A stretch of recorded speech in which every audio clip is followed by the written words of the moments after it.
Hello everyone, it's Shane Kanto, your Wasteland reviewer, and I'm here to review Creed 3.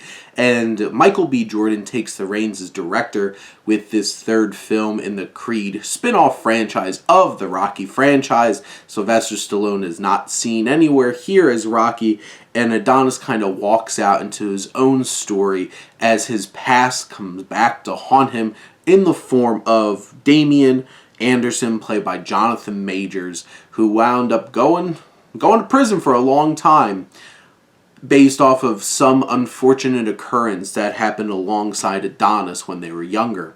And Damian was this promising young boxer inspiring Adonis.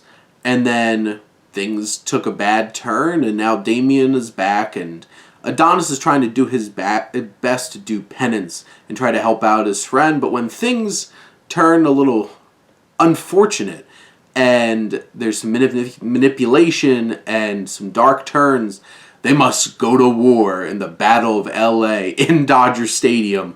And this film, I think Michael B. Jordan shows a lot of personality and flair as a director. He said that he brought a lot of inspiration from anime. The boxing scenes in this film are dynamic and different and so engaging.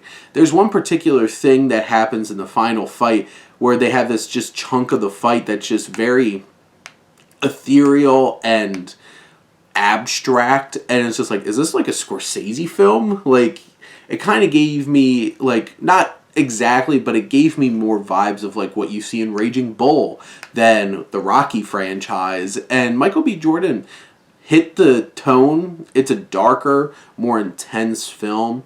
It's not as overtly hopeful, but there's still those really heartwarming and wonderful little moments, especially that Michael B. Jordan gets to share with Mila Davis Kent, who plays his daughter. She's adorable. She's one of the best kid characters I've seen in a movie in years, and that performance that this little lady gives is so fantastic. I loved her every second she was on the screen. Her dynamic with Michael B. Jordan was fantastic, and Tessa Thompson still has amazing chemistry with Michael B. Jordan in this film. You could just tell that they love each other, and Michael B. Jordan gives a fantastic performance. And it's hard because Jonathan Majors is going out there trying to steal this movie from him. And Jonathan Majors just has so many amazing idiosyncrasies about like how he approaches a role, and like him as a boxer too in the ring. It's very different, and it's challenging, and it's different. And the way that you see like the two fights that you see with him, and how his opponent's trying to navigate this strange approach that he has. Dame in this film is such a weird, engaging character, and Jonathan Majors just kills it.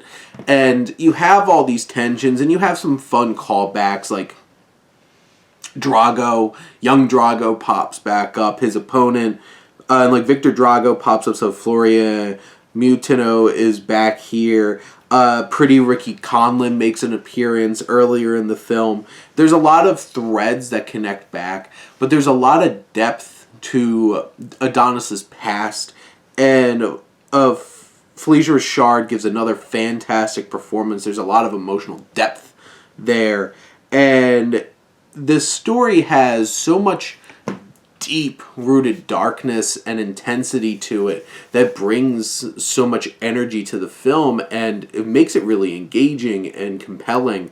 And I think this is one of the better of the Rocky franchise just in general. It was an exciting film. You know, it hits the beats that you expect it to hit.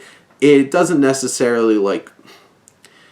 It's not the most fresh film. You could definitely tell that it borrows little bitty things from a couple of the Rocky films, but definitely tries to draw upon, like, hey, this man, he's comforted in his retirement, and now he's like big and famous and rich, and maybe has lost a little bit of his fight against this rugged, from the streets kind of character. And you know, it's Rocky 3. You have those elements, they're there. It's hard not to notice them as somebody who's watched all these Rocky films so many times. But what Michael B. Jordan does to make this different makes this a great film, and I just loved every second of this film. I'm down for more Creed. I'm down for... Michael B. Jordan better direct the next Creed if he does, because... And I can't wait to see more films that he does, because this one really got me excited. But those are my thoughts on Creed 3. Let me know what you think, and let's talk some movies. But thank you as always for tuning in and supporting your Wasteland Reviewer.